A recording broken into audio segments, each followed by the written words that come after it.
I just wanted to produce a short video introducing the concept of the Divine Council. A subsequent video will get into this a little bit more with the Divine Council worldview, which focuses a lot on Deuteronomy 32. You're going to have to be familiar with the Divine Council and, again, the worldview of biblical theology associated with it.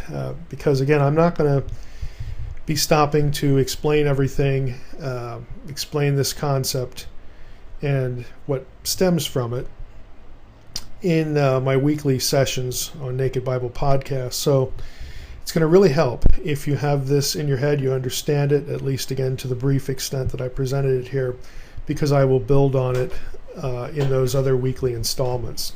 So let's just jump in here briefly. We're going to start in Psalm 82. This is sort of the go-to passage for the Divine Council. We read in Psalm 82, we're in the ESV, God has taken his place in the Divine Council. In the midst of the gods, he holds judgment. Now notice that God is in blue. I've clicked on it in my software. That's why the column here is blue. Underneath the word translated in English, God, is the Hebrew word Elohim. Nothing unusual here. Elohim is a very common term for God. If we go, though, to the second half of the verse, in the midst of the gods he holds judgment. If we click on that and look and see what is in our Hebrew Bible, that is also the word Elohim. So 2 times you have the word Elohim in the same verse. The first occurrence has to be singular in translation because this verbal, it's a participle, has taken his place or taken his stand. It's singular, and so that requires the subject that goes with it to be translated singular. So God. But here, gods, that comes after the prepositional phrase in the midst of. You can't be in the midst of one. It requires a plural. Plus, if we look down in verse 6, where God, this is the same psalm, Psalm 82, verse 6 now, God is addressing the members of his divine council, the members of the heavenly host, and he says, I said, you are gods. Click there, again, Elohim. Sons, sons is obviously plural, right here. Sons of the Most High, all of you. Again, it has to be plural. The second occurrence must be plural. There is nothing else it can be. And they're also not people. He says, nevertheless, like men, you shall die. And this isn't the normative thing that you would say to an Elohim. If we look here in Psalm 89, we see again that, the Elohim members of God's council, back here, called the sons of God, the sons of the Most High. The Elohim members of God's council are not people. They are not human beings. But incredibly, that's what you're going to hear and see in a lot of churches, study Bibles, commentaries, whatnot, especially if they're evangelical. They want to avoid the text at this point. This is why I like to take people to Psalm 89. Now, if you want a real detailed, lengthy refutation of what I'll call the human view of Psalm 82, again, the cheating view, you can go to my website, drmsh.com, and click on the part where in the scrolling window there for the Divine Council. You could go to www.thedivinecouncil.com and get lots of articles there that take you into all the gory details about why that view is incoherent. But I just like to take people to Psalm 89 because if you read it, we have here the assembly of the holy ones. Okay, we know what that is. It's this divine council again. And guess what? It's in the skies. It's not on earth where people are. It's in the skies. And the psalmist asks, who among the heavenly beings is like Yahweh? Heavenly beings, B'nai Elim. Again, the divine council is in the spiritual realm. It is not in the earthly realm. It's in the heavens, quote unquote. Again, that language that the Bible uses for the spiritual place, the spiritual world. Again, this is not a council of people running the affairs of the world from the spiritual world. It makes no sense at all and has absolutely no biblical support. But if you look at Psalm 82 and Psalm 89 here, you might start to think, well, that just sounds like a pantheon, like polytheism or something like that. Well, that's why I've devoted so much time to Psalm 82, to explain what's going on here. Now, this slide just takes you through different occurrences, and we'll get to what's going on in Psalm 82 in a moment, but here you have, again, some of the same terminology, the B'nai Elohim, B'nai Elim, sons of God. You could click out to these passages We'll just go to Psalm 29, verse 1. Ascribe to the Lord, O heavenly beings. If we click on that, we've got B'nai Elim again. Ascribe to the Lord glory and strength. Again, the psalmist is demanding that the other inferior divine beings that are around, that he knows are real, that they worship the Lord, the unique Yahweh, the one who is superior and incomparable. Again, these beings are real. We're not talking about cartoon characters. Oh, worship the Lord, Batman or Superman, Donald Duck. Again, if you try to substitute what the text actually says, other spiritual beings in council, in an assembly or a host with God, taking orders from him, if you try to deny their existence and then just say, well, they're idols or something, well, guess what, folks? There's no group of idols in the skies, in the spiritual realm, taking orders from God. Other passages that have God creating the members of the heavenly host, the other gods. God is not an idol maker. They're not people, they're not idols, they're spiritual beings, and they're also not cartoons. They're real. Other passages have God among or above the Elohim or the Elim. Again, if these were just cartoon characters, it's not any item of praise to say God is greater than Mickey Mouse or Santa Claus. Okay? It just strips, it guts praise passages like in these Psalms here that glorify God above these other beings. If those beings don't really exist, it turns them into nothingness and absurdity. Let me click out here to Deuteronomy 32:17. I think this will help make the point as well. Now this is the Net Bible. We read, they sacrificed, they as the Israelites here in the context. This is a chapter in Deuteronomy 32, one of Moses' sermons to the Israelites about their history. They sacrificed to demons, not God. To gods they had not known.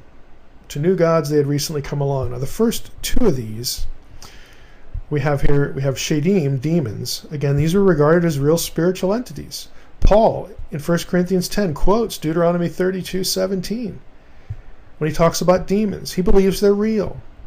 Okay? If you're not going to believe they're real, then you have to deny what Paul says. Paul was wrong. Well, he wasn't wrong. Okay, they sacrificed to demons, not God, Eloah.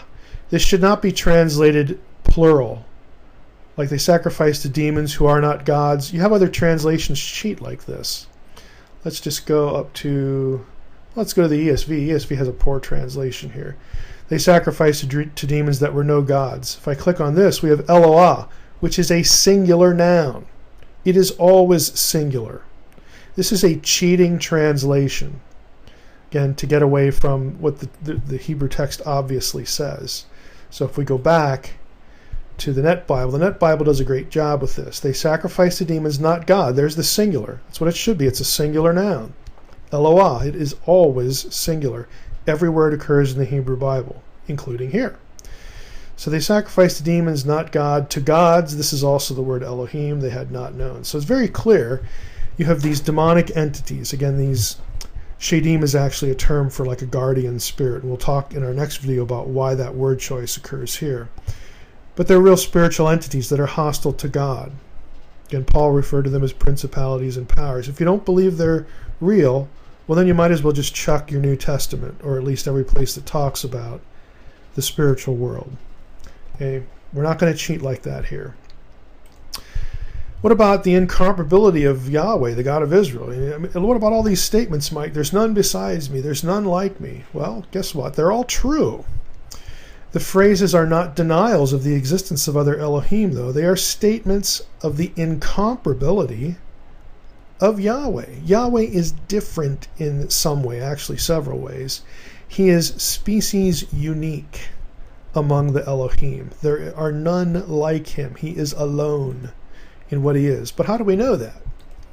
Well, there are passages that talk about incomparability. The denial statements, in fact, occur in the same chapters as books that refer to other Elohim.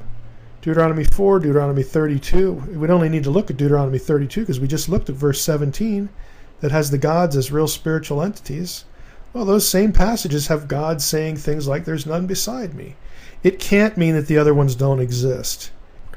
I actually like these two references in Isaiah and Zephaniah because the same denial phrases, there's none beside me and all that, are used elsewhere, namely these two passages where denial of existence just is not possible. Let's click out.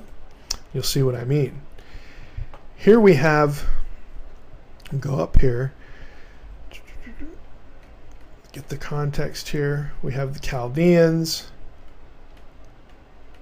We're talking about Babylon. Okay, Babylon is being addressed, and you come down here to verse 8, and Isaiah says that this is the way Babylon talks about herself. Who say in your heart, I am, and there's no one besides me. Well, it can't mean that there are no other cities on the planet, can it? It must mean that Babylon is saying, I'm incomparable. Okay, the point of the phrasing is not the denial of the existence of what you're comparing yourself to. It's the fact that you think you're incomparable. Same thing with Zephaniah, except here it refers to Nineveh. Again, denial of existence just isn't possible in these passages. So how do we understand all this? What about monotheism?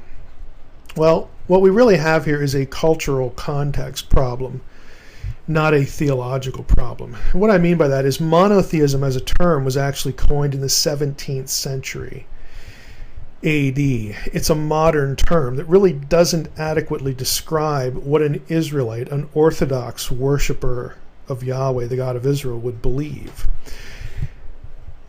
They couldn't deny the existence of other Elohim because they're right there in their own Bible.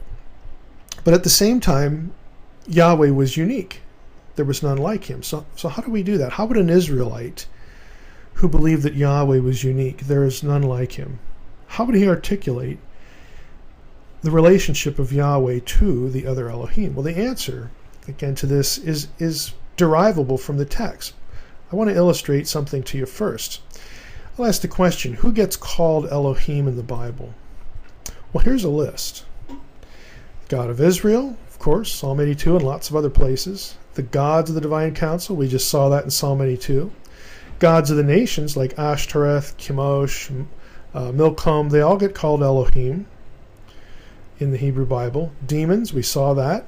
The disembodied human dead, we haven't looked at that one, but that's 1 Samuel 28, when Saul consults the medium at Endor, and she is able to contact Samuel, and Samuel comes up from the ground. The medium says, when she sees Samuel, she says, I see Elohim coming up out of the ground. And then Saul says, well, what does he look like?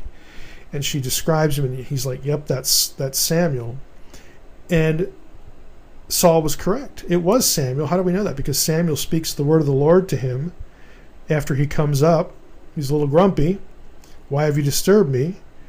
He reiterates what he had told Saul before in private conversation and about God's judgment, and it comes to pass. Okay, we know this is Samuel. Samuel, the disembodied Samuel, the dead Samuel, the Samuel on the other side, in the afterlife, is referred to as Elohim. You also get angels, or I would say one particular angel is called Elohim in Genesis 35, 1 through 7. The verb form is plural there. It mentions God. And if you go back to the context, Genesis 32, and look at Genesis 48, I think that the best reason for the plural in Genesis 35:7 is these events reference two beings who are both Yahweh, the angel and the invisible Yahweh himself. But anyway, here's the point. A person who knew their Bible, who was reading it in Hebrew, would know that Elohim here's the point, is not just used of one being. Elohim gets used of a variety of beings. Therefore, Elohim is not a word that is attached to a specific set of unique attributes. It can't be, because the disembodied dead are not on the same attribute par level with the God of Israel. No one is. No thing is. But yet the biblical writers use the term of a range of beings. They didn't think of the term Elohim the way we think of the term God. See, when we see that, we immediately mentally assign a specific set of attributes to that word, and then think, well, there can only be one of those. That is not the way the biblical writer thought about the term. The biblical writer heard Elohim, and they didn't think of attributes. They couldn't, because not all these beings share the same attributes. So what did they think of? This is what they thought of. Elohim is a term you would use of a being to describe where that being properly belongs. It is a term of residence. It is a realm-related term. So in the spiritual world, there are many Elohim. There's God, Yahweh, and the Godhead. They're demons, they're disembodied dead, they're angels, they're gods of the council. All spiritual beings occupy the same realm, what we call the spiritual world. If you get labeled as Elohim, it just says that's where you belong. That's your proper domain. Now, in that domain, Yahweh is unique. Yahweh is an Elohim, but no other Elohim is Yahweh. He is incomparable. This is what Elohim means to the biblical writer in biblical theology. Again, you're going to have to get used to my stance on things like this. I don't care what tradition says. I don't care what theology books say. I don't care what the creeds say. I'm not anti any of those things. But none of them trump the text. The text is why we're here. The text is what's inspired. The text is what we look at. The text should be where we get our theology and nothing else. Now, let's talk a little bit about divine council hierarchy. We've got here, I use a pyramid shape, a nice triangle shape. We've got Yahweh at the top, again, the members of the Godhead. In this video, I'm not going to get into the Old Testament, how the Old Testament displays or gives glimpses of the Godhead. Again, you can read my blog for that kind of thing, and we'll hit it in other ways too. Sons of God is actually sort of a rank term. Okay, within the spiritual world, there is rank. All Elohim are over here, but there's Yahweh at the top, and then there's the sons of God, Malachim, what we think of as angels. This is actually a lower duty, a lower role. So they're all Elohim. But in terms of what they do and what they're responsible for, what their spheres of authority are for, what their jobs are, Malachim, angel, is basically just a job description. There is hierarchy when it comes to what they do. So the divine council is where the cosmos is directed. It's where God issues decrees and gets things done, gets things accomplished. The council is really, again, made of all divine beings, but in biblical theology, all the way back to Eden, all the way to Revelation, the divine council will also, it was originally intended to include believers. Okay? Again, in my book, The Unseen Realm, I devote a lot of space, a lot of pages to explaining this. That originally, where God lived, Eden, is where God worked. He has a home office, Eden, and that's where humans were. The idea originally was God to dwell among his created beings, both on earth, the ones on earth, humans, and his counsel with him. This is why we have plurals in Genesis 1:26. Let us create humankind in our image. God is speaking to his counsel, to his heavenly host. Hey, I want to create beings who are like me. You're already like me in some way. Again, we shared attributes and that sort of thing, because God shares attributes with us humans too. This is just standard theology, Christian theology. There are communicable attributes. Some attributes we don't have, but most of them we have in a small way. Well, God wants his divine family and his human family to be together, to live together, and to run his creation together.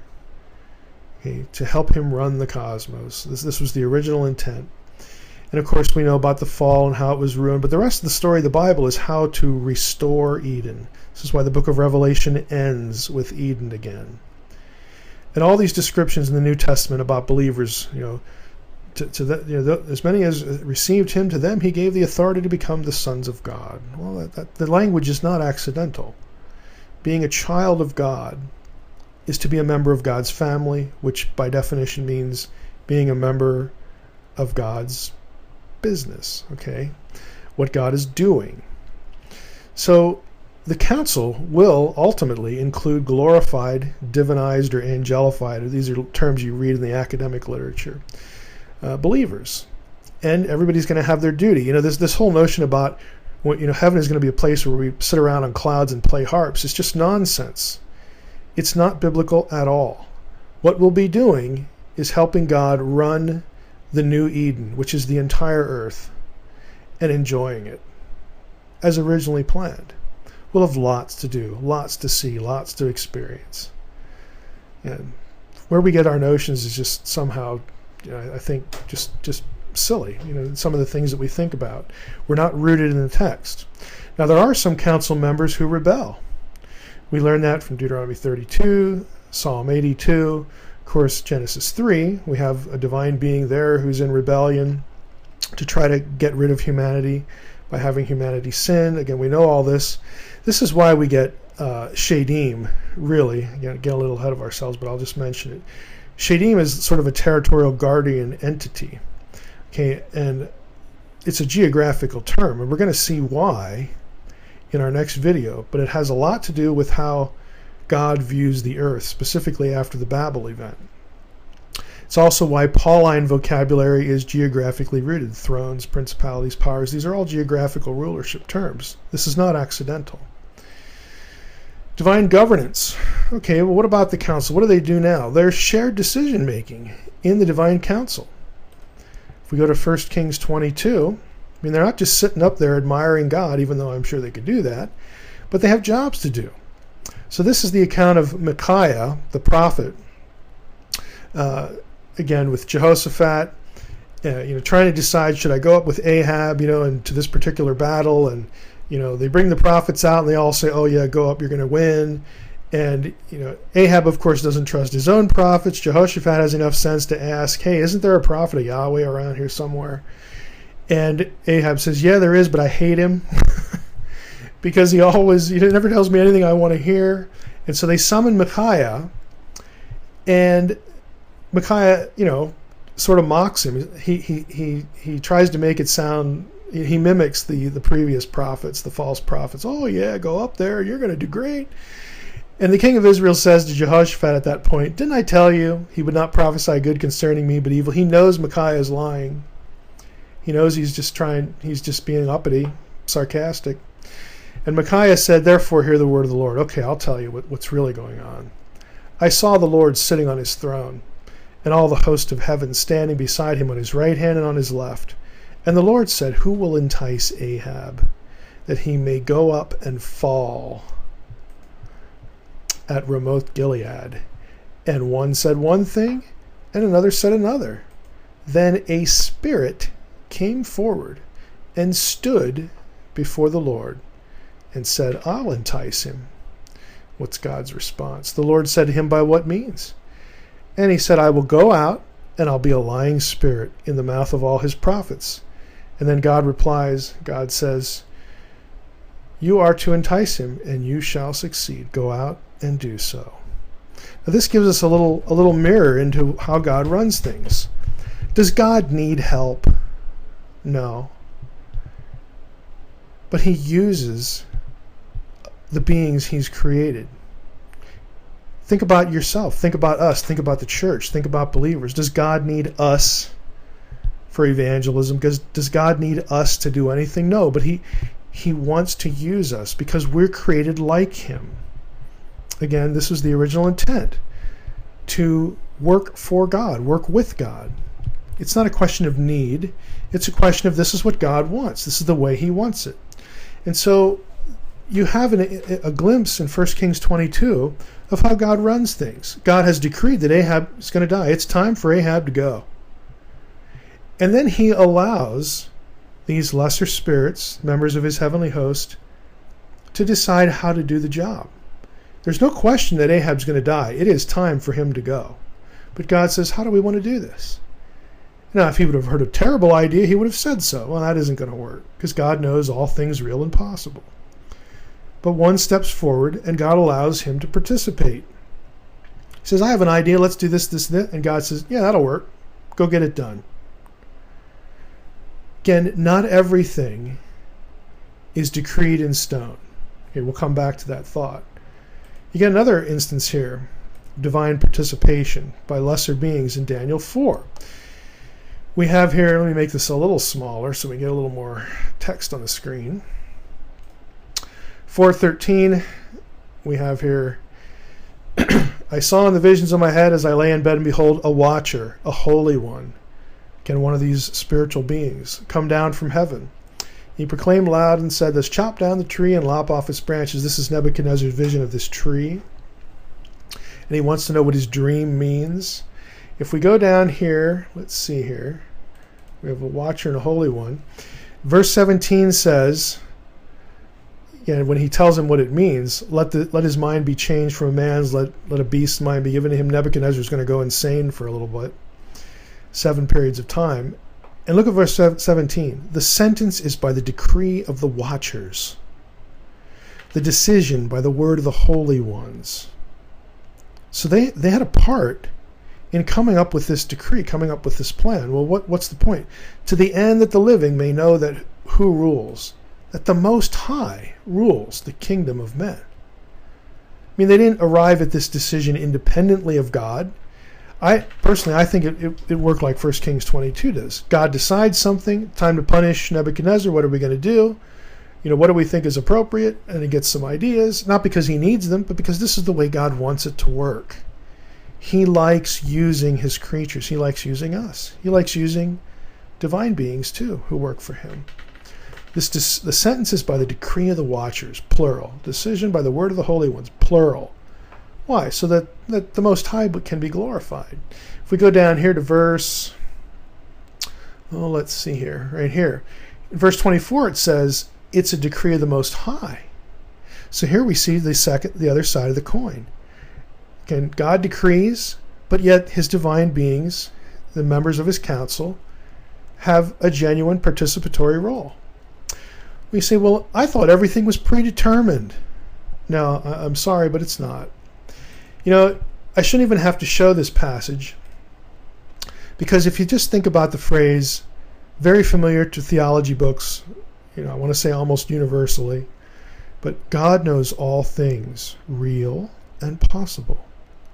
Well, that should tell you that if God only knows possible things, if God knows possible things that are not real, then those possible things cannot be predestinated because they don't happen. If you look at 1 Samuel 23, I'm not going to read through the whole story, but this is the account of David in Keilah, or David at Keilah. God tells him, go down to Keilah, I will give the Philistines into your hand. You can read what the incident's about. And he goes to Keilah, does the job, and then Saul hears. Remember, Saul's been chasing David to kill him for years. Saul hears that David is in Keilah, and that's a walled city. And he thinks, I've got him now. There's no way to get out. I'm going to go down there, I'm going to surround the city, and I'm going to get David.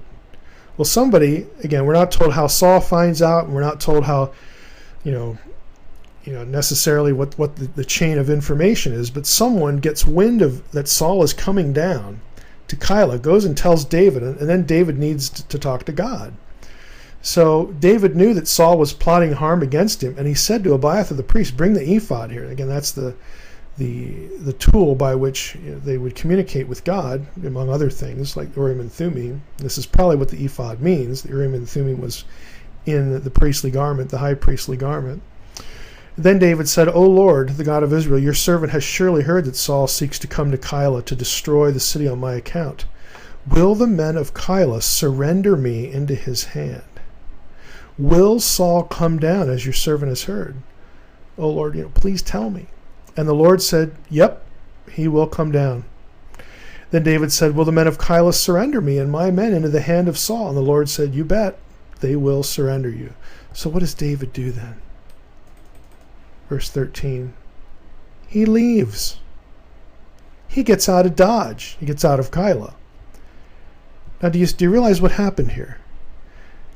God foreknew two things in this passage. Yep, Saul's going to come down. Yep, he's going to turn you. The city is going to turn you over to Saul. God foreknows two things that do not happen. Therefore, foreknowledge does not necessitate predestination. If God foreknows all things real and possible, only the things that actually happen were predestinated. The things that don't were not. So foreknowledge does not necessitate predestination. You take that back, again, to some of these divine governance passages. God knows what's going to happen. God knows what's a good idea and what isn't. God knows who's going to say what and all this other stuff. But he lets the cosmos run. He gets his will done on earth and in heaven using the free agency of the intelligent beings that he has created. This is how God runs things. God runs things through his counsel, through unseen divine beings and human believers too. So who's missing from the diagram? This is our last slide, I believe. Well, maybe not. Maybe I'll throw a couple others in here. We've got, again, our council structure. Who's missing, though? Well, we don't have terms in this structure. Deliberately, I didn't put them in. For cherubim, seraphim, and, of course, the Satan. And the Satan is a deliberate phrase because Satan is actually a title, a term. It means adversary. In the Old Testament, the term is actually not used as a personal pronoun by rule of Hebrew grammar. Again, you could look that up on my blog as well. When we wind up running into Satan somewhere, and again, our weekly lessons will come back to this. Otherwise, you could find it on my blog. Just put Satan into the search engine. Cherubim and seraphim, these are both guardian terms. One is Mesopotamian. It comes from the Akkadian Karibu. And the other one is Egyptian. They're both actually the same thing. They're throne guardians. The terminology depends on, again, the context of the writing in the Hebrew Bible. Here's cherubim, Karibu, Karibu, again, depending on what dictionary you're using. Again, it's a throne guardian. We have the iconography. A little bit better there. Seraphim are also throne guardians, but it's Egyptian in flavor. It's not from the verb to burn. It's from the noun, serpent or snake, saraf. I actually think it's a double entendre because it's probably taken from cobra, the cobra iconography from Egypt, and you had the spitting cobra, so you'd get the burning sensation if it hit you with its venom, and plus it was a serpent. But again, I'm trying not to rabbit trail too much. Why do we get Egyptian imagery in Isaiah? Why do we get seraphim in Isaiah and not cherubim like we get in Ezekiel? Ezekiel, of course, is Mesopotamian in context. Isaiah is Egyptian in context. How do we know that? Because it was during his time period, Israelite kings actually used Egyptian iconography. They had, they were on good terms with Egypt. The best example is Hezekiah. This is King Hezekiah's seal, discovered by archaeologists. It's a very obvious, very well-known Egyptian symbol. It says Yehuda, Judah, and then we have Le, that's a lamed for to or belonging to. We've got Chazakyahu, Achaz Melech, Hezekiah of Ahaz. Ahaz was his father, the king, Melech, king. Again, they just used, there was a familiarity with Egyptian trappings, especially royalty, throne imagery, throne trappings. That's why we have seraphim in Isaiah 6. But anyway, that's a brief introduction to the Divine Council. I hope you'll move on to the Divine Council Worldview video that's next.